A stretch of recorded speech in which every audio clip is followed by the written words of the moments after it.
Welcome my new video. আজকে রান্না হবে নিরামিষ ধোকার গ্রেভি বা ধোকার ডালনা। চলুন দেখা যাক। রান্না হবে নিরামিষ ধোকার গ্রেভি।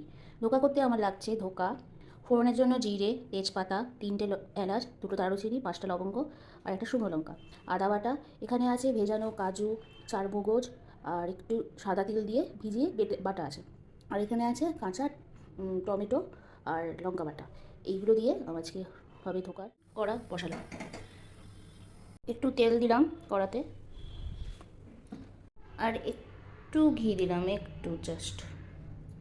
প্রথমে গোটা গরম মশলা দিয়ে দিলাম, আর পরে শুকনো লঙ্কা, তেজপাতা আর একটু জিরে দিয়ে একটু গরম হলে এবার দিয়ে দেবো আদা বাটা।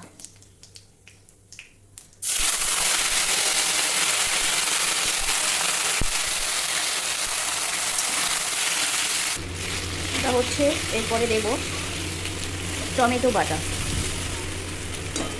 আদাটা একটু ভাজা হয়ে গেছে, গন্ধটাও বেরিয়ে গেছে, কাঁচা গন্ধ। এবার দেবো টমেটো আর কাঁচা লঙ্কা যে পেস্ট করেছি ওটা দিয়ে দিই। দিয়ে এবার ভালো করে নাড়াতে হবে, যতক্ষণ না কালারটা চেঞ্জ হচ্ছে তখন ভালো করে নাড়াতে হবে। আর টমেটোর কাঁচা গন্ধটা বেরিয়ে গেলে ভালো। একটু নুনও দিয়ে দিচ্ছি, অ্যাড করে দিচ্ছি যাতে টমেটোর কাঁচা গন্ধটা বেরিয়ে যাবে। ভালো করে মিক্স করছি এখানে, যতক্ষণ না কালারটা চেঞ্জ হচ্ছে আর তেলটা ভেসে আসবে ততক্ষণ ভালো করে নাড়াতে হবে। দেখুন অনেকটা কালার চেঞ্জ হয়ে গেছে আর তেলটাও উপরে ভেসে উঠছে। এরপরে এক এক করে মশলাগুলো দিয়ে দেবো। নুন দিয়ে দিয়েছি, নুন আর দিচ্ছি না। এরপরে দেবো কাশ্মীরি রেড চিলি পাউডার। তার গেল কাশ্মীরি রেড চিলি পাউডার, একটু জিরে গুঁড়ো, একটু ধনে গুঁড়ো আর একটু সামান্য হলুদ গুঁড়ো দিয়ে এবার ভালো করে মিক্স করছি। মশলার কাঁচা গন্ধটা চলে গেলে তারপরে আমি ইউজ করব কাজু বাদাম চারমগজ বাটা যেটা করে রেখেছি সেটা দিয়ে দেবো। এরপর দিচ্ছি কাজু, চারমগজ, সাদা তিল বাটা। একটু জল দিয়ে ধুয়ে দিচ্ছি, একটু গরম জল ছিল, গরম জলে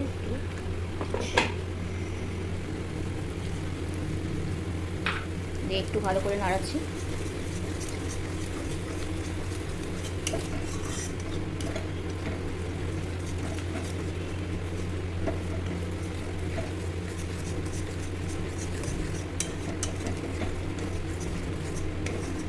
এরপরে একটু কষলে, একটু তেলটা বেরিয়ে এলে তারপরে ধোকাগুলো দিয়ে দেবো। দেখুন মশলাটা ভালো করে কষে গেছে, উপর থেকে তেলগুলো ছেড়েছে। এরপরে আমি দেবো গরম জল। জল দিয়ে একটু ফোটাবো, তারপর লাস্টে ধোকাগুলো দেবো।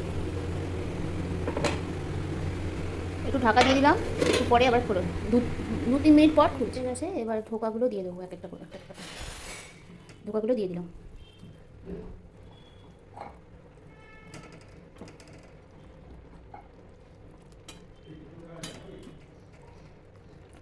দিয়ে এবার নাড়াবো না, জাস্ট একটু চাপা দিয়ে রেখে দেবো। 2 মিনিট চাপা দিয়ে রাখলাম। এবার ঢাকনাটা সরালাম, দিয়ে হয়ে গেছে। এরপর একটু গরম মশলা ছড়িয়ে দিলাম, দিয়ে গ্যাসটা অফ করে দিলাম একদম। হয়ে গেছে, চাপা দিয়ে দেবো। এবার দিলাম, 5 মিনিট পর ঢাকনা খুলে হয়ে গেছে, এবার ঢাকনা খুলে দেখছি। হয়ে গেল ধোকার ডালনা বা ধোকার গ্রেভি।